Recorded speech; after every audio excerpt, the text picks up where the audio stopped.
এবাৰ লোকসভা নিৰ্বাচনত ধুবুৰীৰ প্ৰাৰ্থী ৰকিবুল হুছেইনক সহায় কৰিব মুখ্যমন্ত্ৰী হিমন্ত বিশ্ব শৰ্মাই। লোকসভা নিৰ্বাচনলৈ মাজত মাত্ৰ কেইটামান দিন বাকী। তাৰ মাজতে মুখ্যমন্ত্ৰী হিমন্ত বিশ্ব শৰ্মাই মন্তব্য কৰি কৈছে এবাৰ লোকসভা নিৰ্বাচনত সহায় কৰিব বুলি। নিৰ্বাচনলৈ মাজত মাত্ৰ কেইটামান দিন বাকী। তাৰ প্ৰাক্ষণত মুখ্যমন্ত্ৰীৰ এই মন্তব্যই এক প্ৰকাৰ সৃষ্টি কৰিছে চাঞ্চল্যৰ। এবাৰ ধুবুৰীৰ কংগ্ৰেছৰ প্ৰাৰ্থী ৰকিবুল হুছেইনক সহায় কৰিব অসমৰ মুখ্যমন্ত্ৰী ডক্টৰ হিমন্ত বিশ্ব শৰ্মাই। ধুবুৰীৰ লোকসভাৰ প্ৰাৰ্থী ৰকিবুল হুছেইনক জিকাবৰ বাবে নিৰ্বাচনী প্ৰচাৰ নচলাই বুলি সংবাদ মাধ্যমৰ জৰিয়তে জানিবলৈ দিছে। সমান্তৰালকৈ AIDFৰ প্ৰাৰ্থী বদৰুদ্দিন আজমলক পৰাভূত কৰিবলৈহে ৰকিবুল হুছেইনৰ সহায়ক হ'ব মুখ্যমন্ত্ৰী হিমন্ত বিশ্ব শৰ্মা। এইবাৰৰ নিৰ্বাচনত ৰকিবুল হুছেইন জয়ী হ'লে আনন্দিত হ'ব মুখ্যমন্ত্ৰী। আমি পুনৰবাৰ জনাইছো এই মুহূৰ্তৰ এটি বিশেষ খবৰ।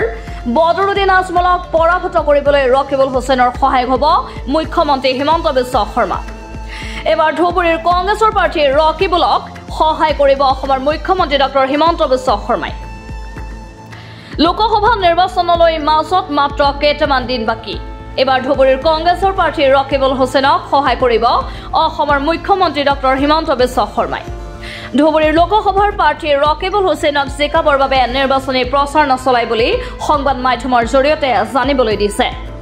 তাৰ প্ৰাক্ষণত মুখ্যমন্ত্ৰী হিমন্ত বিশ্ব শৰ্মাৰ এই মন্তব্যই সৃষ্টি কৰিছে এক চাঞ্চল্যৰ। ধুবুৰীত ৰকিবুল হুছেইনক জিকাবৰ বাবে ধুবুৰীত কোনো ধৰণৰ নিৰ্বাচনী প্ৰচাৰ নচলায় বুলি সংবাদ মাধ্যমৰ জৰিয়তে জানিবলৈ দিয়ে। আমি পুনৰবাৰ জনাইছো AIDFৰ প্ৰাৰ্থী বদৰুদ্দিন আজমলক পৰাভূত কৰিবলৈ ৰকিবুল হুছেইনৰ সহায়ক হ'ব মুখ্যমন্ত্ৰী ডক্টৰ হিমন্ত বিশ্ব শৰ্মা। এইবাৰৰ নিৰ্বাচনত ৰকিবুল হুছেইন জয়ী হ'লে আনন্দিত হ'ব মুখ্যমন্ত্ৰী। ৰকিবুল হুছেইন উঠিছে কাৰণে আৰু আমি বৰ বেছি তাতে চেষ্টা কৰা নাই। তেখেতৰ প্ৰতি আমাৰ শুভেচ্ছা আছে। আজমলক হৰুৱাওক তেখেতে। আজমল হাৰিলে আমি ভাল পাওঁ। গতিকে ৰকিবুল হুছেইনে যদি আজমলক হৰুৱাই আমিতো আনন্দিত হ'ম। গতিকে ৰকিবুল হুছেইন আৰু আজমলৰ যুঁজখনৰ পৰা আমি নিজক আঁতৰাই ৰাখিছোঁ। বাকী 13খনৰ যুঁজত এতিয়া আমি পূৰা আছোঁ। ছাৰ, কোকৰাঝাৰৰ সমীকৰণটো কেনেকৈ কৰিছে? কৰা নাই আৰু ৰকিবুল হুছেইন উঠিছে কাৰণে আৰু আমি বৰ বেছি তাতে চেষ্টা কৰা নাই। তেখেতৰ প্ৰতি আমাৰ ৰকিবুল হুছেইন উঠিছে কাৰণে আৰু আমি বৰ বেছি তাতে চেষ্টা কৰা নাই। তেখেতৰ প্ৰতি আমাৰ শুভেচ্ছা আছে। আজমলক হৰুৱাওক তেখেতে। আজমল হাৰিলে আমি ভাল পাওঁ। গতিকে ৰকিবুল হুছেইনে যদি আজমলক হৰুৱাই আমিতো আনন্দিত হ'ম। গতিকে ৰকিবুল হুছেইন আৰু আজমলৰ যুঁজখনৰ পৰা আমি নিজক আঁতৰাই ৰাখিছোঁ। বাকী 13খনৰ যুঁজত এতিয়া আমি পূৰা আছোঁ। ছাৰ, কোকৰাঝাৰৰ সমীকৰণটো কেনেকৈ কৰিছে?